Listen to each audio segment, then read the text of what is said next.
Class 5th student, good afternoon. आज हम पढ़ेंगे आपके हिंदी व्याकरण का पार्ट 2, जिसका नाम है वर्ण विचार। लेकिन उससे पहले बच्चों, आपको कोविड-19 से बहुत बच के रहना है, बहुत सुरक्षित रहना है। ठीक है, आपको घर के बाहर अभी भी खेल नहीं निकलना है। घर में ही अंदर अपना जो भी गेम खेलने हो घर के अंदर खेलो, क्योंकि अब और ख़तरा बढ़ गया है। क्योंकि अब पता नहीं है कौन से शहर से कौन किस तरीके से आ रहा है, इसलिए आप अभी सबसे दूर रहिए और घर में ही रहिए। जो कार्य आपको दिया जा रहा है स्कूल की तरफ से, वो सारा कार्य आप अपना घर पे ही बैठ के करते रहो और पढ़ते रहो। ठीक है, पार्ट 2 है हमारा, जिसका नाम है वर्ण विचार। वर्ण विचार क्या होते हैं? अल्फ़ाबेट जो आप पढ़ते थे, छोटे या बड़ा, वर्णों का व्यवस्थित समूह वर्णमाला कहलाता है। और ये हमारे वर्ण की सबसे छोटी इकाई होती है। जैसे सारे आपने इंग्लिश पढ़ी है, इंग्लिश में भी तो आप पढ़ते हो ना ABCD, तो सारे जो लेटर्स को, अल्फ़ाबेट को मिला के क्या बनते हैं? फिर वर्ड्स बनते हैं। आपने पढ़े थे ना A sound word, E sound word. तो फिर आपने वर्ड पढ़े, फिर जब आप आगे क्लास में आ गए फिर सेंटेंस पढ़े। ऐसे ही क ख ग हमारे हिंदी अल्फ़ाबेट होते हैं, और इनसे छोटा और कुछ नहीं होता है हिंदी में। इन्हीं से ही सारे शब्द और सारे वाक्य बनते हैं। तो हमारा ये स्वर है, हमारे जो वॉवल्स होते हैं इंग्लिश में, जैसे A, E, I, O, U, ऐसे ही हिंदी में भी मात्राएं वाले शब्द होते हैं। उनको अ बड़ा आ, ई बड़ी ऊ बड़ा ऊ, र ए बड़ी ए छोटा ओ बड़ा ओ। तो ये हमारे होते हैं स्वर। इनसे मिलाकर, इनको जोड़कर मात्राएं बनती हैं।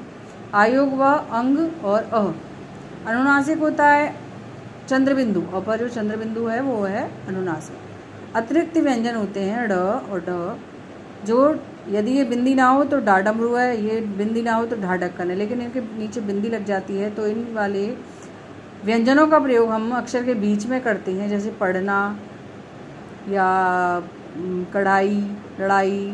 तो इसमें क्या है, हमने ड़ यूज़ करा। पढ़ाई में हमने ढ यूज़ करा। लेकिन जब यूज़ करते हैं, जब इसके नीचे हम बिंदी लगाते हैं। तो अब आप जब कभी भी ये अक्षर लिखो, पढ़ना, तो ढा ढक्कन के नीचे आप बिंदी लगाना मत भूलना, तो आपका अक्षर नहीं तो गलत हो जाएगा। तो इसके बाद हमारा आता है वर्णों के प्रकार। इसमें कुछ और भी हैं बच्चों। इसमें एक चीज़ आपको जो बता रखी है वो ये देखो, श त्र ग श। ये हमारे व्यंजनों में जो है संयुक्त व्यंजन कहलाते हैं। जैसे हमारा शा क्षत्रिय मिलकर बनाए किससे? आधा क और शा षटकोण को मिला के बनाए हमारा श। आधा त और र को मिला के बनाए त्र। आधा ज और य, जो हम 4 चम्मच की लाइन में आखिर में य आता है, य खाली, उसको मिलाकर बनाया हमारा ज्ञ। और आधा शा शलगम और र को मिलाकर बनाया हमारा श्र। तो ये चारों जो हैं ये हमारे संयुक्त व्यंजन होते हैं। इसके बाद वर्णों के प्रकार पढ़ते हैं। वर्णों के प्रकार में आते हैं 2 तरीके के वर्ण होते हैं, जिनको स्वर और व्यंजन यानी वॉवल्स और कॉन्सोनेंट्स, जैसे इंग्लिश में भी हम पढ़ते हैं A, E, I, O, U हमारे वॉवल्स होते हैं, और बाकी सारे जो लेटर होते हैं वो क्या होते हैं? कॉन्सोनेंट होते हैं। ऐसे ही अ से लेकर बड़े ओ तक जो है वो हमारे स्वर हैं, जिन जो मात्राएं बनती हैं। बाकी सारे क्या होते हैं? व्यंजन होते हैं। स्वर के भेद क्या हैं?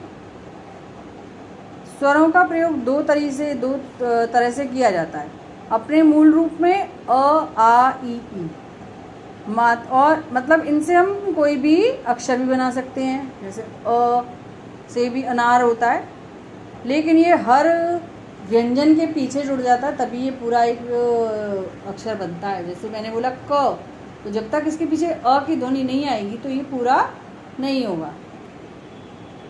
ठीक है, अब आ से भी शब्द बनता है और ये मात्रा भी है। ई से भी शब्द बनता है, बड़ी ई से भी शब्द बनता है और ये मात्रा भी है। मात्राओं के रूप में व्यंजन के साथ म, आ, मा, प, उ, ये जो है हमारा हलंत आएगा इसके नीचे।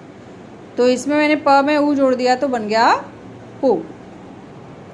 स्वर के भेद होते हैं।